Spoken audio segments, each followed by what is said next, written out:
releases that on the 31st of March. Was it New York Times too? As usual, New York Times goes to Washington, the CIA or the White House says, oh my God, should we publish this one too? This is even more electric. And they say, no, don't say a word about it. And so if you depend on the New York Times for this, you don't know a word about Marble Framework. And Marble Framework, we think, that is, we veteran intelligence professionals for sanity, we think that that tool was used for these Russian breadcrumbs that creep up into these cyber things that facilitate blaming Russia for a hack when we can prove it was no hack, it was a leak to WikiLeaks, not to WikiHacks, okay? So this whole thing is really, really damning because it shows that Comey and Mark Warner, senator from Virginia, were far more interested in keeping this hoax alive and keeping Assange from telling anybody how it was that it wasn't the Russians or any other state power.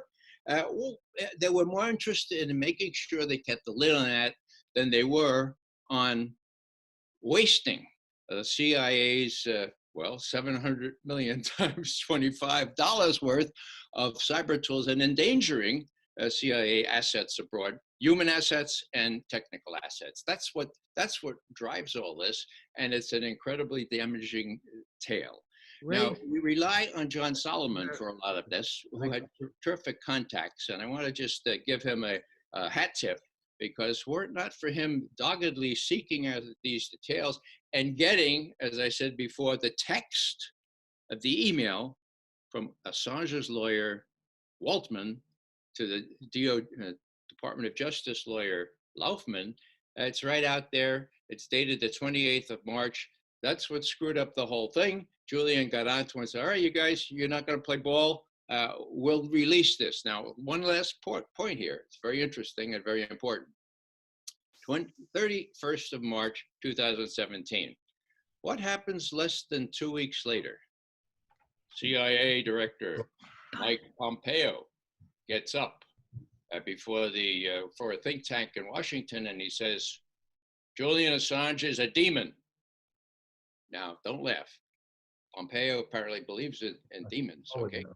He says, look, Julian Assange is a non-state hostile intelligence agency.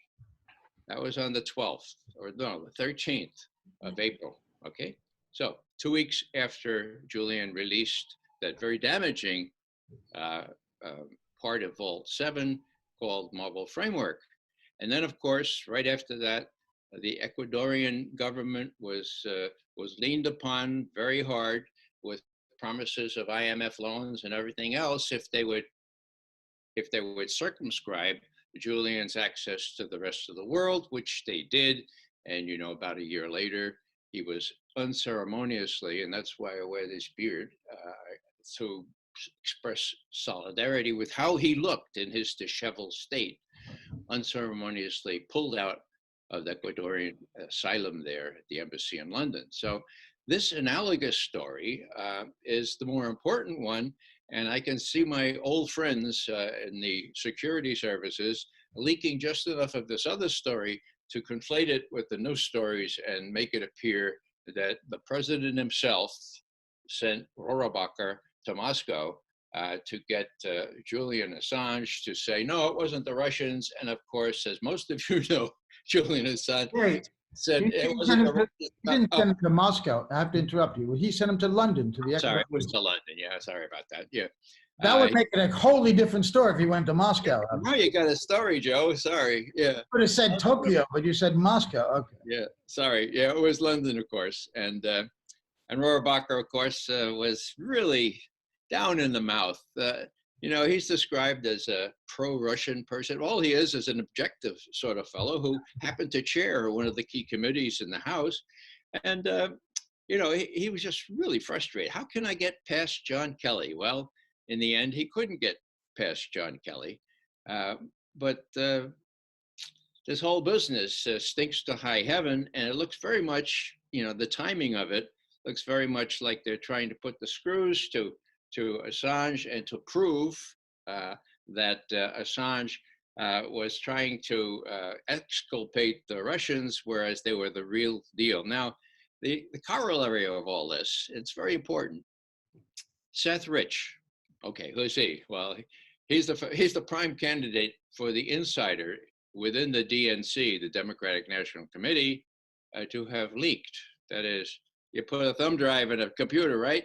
And you copy it, and you can copy it at 3 times the speed as you could hack it, okay? That's one piece of technical evidence we have, okay? So, Seth Rich, what about Seth Rich? Well, it turns out that the FBI had a FOIA, Freedom of Information Act request for any material on Seth Rich. They said, oh, we don't have any. And turns out that in answer to another FOIA, there were lots of stuff, not buried in the text, but subject line, Seth Rich. So why would the FBI lie about Seth Rich? I want to ask you, Ray, about another incident. You may know nothing about it, but there was also a case where apparently Julian Assange offered to come to testify to Congress if he got immunity. And Adam Schiff, the then ranking member of the House Intelligence Committee, said that the U.S. would only speak to Assange if he was in custody. And that was well before, of course, the indictments were released. So he was already aware that they were going to indict him, it sounds like. Yeah. How does that play into what you're saying? That's a totally separate issue. But the overall question I asked you was, is this a political case? And if so, does the Assange defense team have legs to stand on to say that this violates the extradition treaty between the U.S. and Britain? I didn't hear the last part, Joe. Would you? Is this a political case? The thing that you've just discussed, the issue with Schiff, the fact that the Queen has Queen spokeswoman said that the Queen will not involve herself in the Assange case because it's a political matter. I think that was handing the defense an incredible bit of evidence there. So all of these stories together seem to show that Assange's case is political. Isn't that right, Ray? Yeah, well, with due respect, I don't care much for the Queen, okay? But there is an extradition treaty which prohibits this kind of extradition for political offenses. We all know that. And if this can be shown, as it has been, very, very clearly, you mentioned Schiff. Well, that was public. He made that public. That's not any secret. The business about Rohrabacher is all muddled now, but we have the email, okay? So what we need to do is simply say, look, the real story is in this email, which offered conditional asylum or conditional freedom to Assange. The email was dated the 28th of March, 2017, and it's extant. It's there. We have the copy. So why didn't they go through with this? Well, we know it was Jim Comey who was alerted by Senator Mark Warner, a main proponent of Russiagate. So look, my God, Julian Assange is going to say it wasn't the Russians and give technical information proving it wasn't the Russians. That was the new element. He was going to give technical information proving that it wasn't the Russians. And of course, Mark Warner tells Comey tells the Justice Department to stand down and or tells the Assange lawyer to sit down. And the guy in Justice, this fellow Laufman, was the last one to know it was shut down. But when Waldman told him, Julian's attorney, he had to, swallow it and say, well, this sounded like BS in the beginning, but all right, let's stand down. 3 days later, we have the most explosive revelation from Vault 7, which was Marvel Framework, which Bill Binney and I believe likely was responsible for the Russian breadcrumbs, the Russian footprints. We've been seeing a lot of stories in the press, bringing up this Rohrabacher issue, and those stories are mentioning that Assange's lawyers are claiming that that Rohrabacher was approved by Trump. Do you have any idea if that, is that something his lawyers are actually saying? And if so, why do you think that is? Why are they alleging that? Well, it's the old resuscitation of Russiagate. I mean, pure and simple. I mean, who would be the guy to go to find out the answer to that? Oh, I would say maybe Rohrabacher. What did he say 2 days ago? Hey, I'm not even sure the president knew about this. Now that suggests to me that maybe Rohrabacher sent a courtesy little thing. Hey, Mr. President, I'm going to blah, blah, blah. But he never got any response to that. And of course, when he got home, he couldn't get to see the president. You know, part of this whole thing is, who is John Kelly? Who's he working for? You know, is he working for Trump? And Trump has access to this information from Rohrabacher, and he won't let him hear it? I mean, this is part and parcel of how what I call the national security state knows far better than Trump or the president, whoever he is, what's best for the country. And that's the real insidious thing here. I am getting all kinds of subpoenas from his lawyers asking me for all manner of things, and especially and pointedly, any evidence I have showing that it was not a Russian hack, but that it was a leak.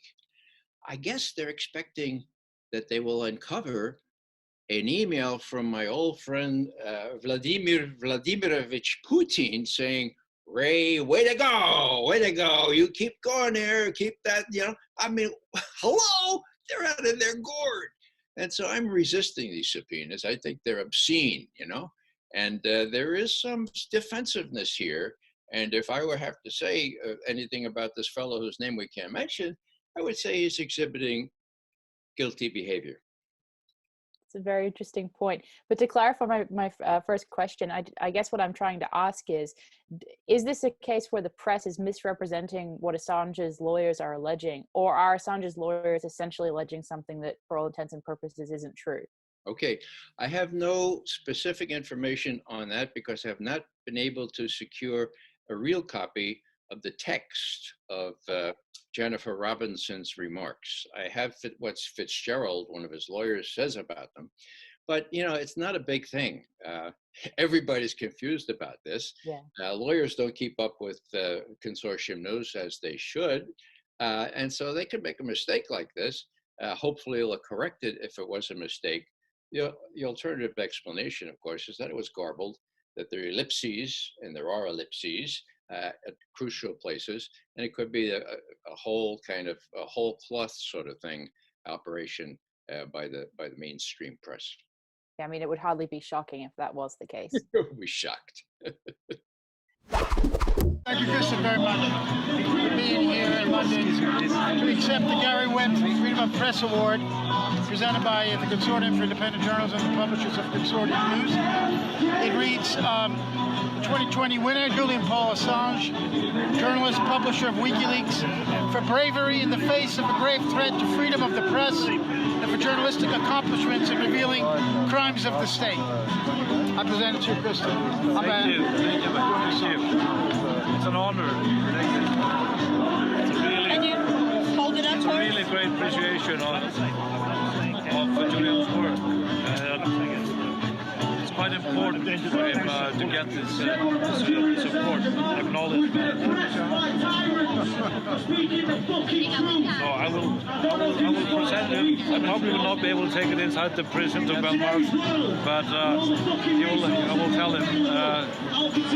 Hope I can get a picture of the placard for you. Thanks a lot. You'll give it to him when he's free. Yeah. Thank you, Kristinn. Thank you. Thank you. Wonderful, thank you. Thanks, great. Get out your notebook.